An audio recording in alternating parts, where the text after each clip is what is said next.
Hello everyone and welcome back to my channel Edmond Mendaros, and for today's quick tutorial and I'm going to show you guys on how to disable autofill usernames and passwords on your Mozilla Firefox web browser. So if you don't want to autofill, to try populating your username and password into a various website fields, and then I'll show you how to turn that off. And without further ado, and let's go ahead. So all you have to do is to open up on Firefox web browser, and then dito lang sa top right corner, and then i-click mo lang yung 3-line icon na to.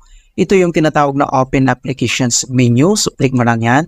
And then next step ay kailangan mo lang select dito yung settings.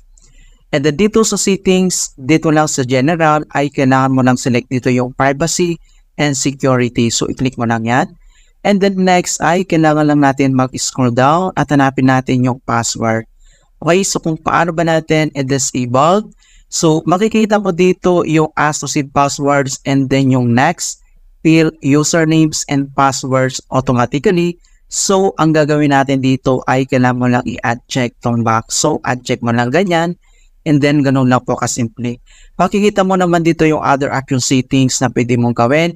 Enable or disable mo siya, itong suggest strong passwords, and then yung associated password nandito siya. And then pwede mo naman makita yung password, click mo lang to save password. Ayan, so ganun lang po kasimple on how to disable autofill usernames and passwords on Mozilla Firefox. And please don't forget to like this video, subscribe to my channel for more quality content. Thank you guys, and see you in my next tutorial.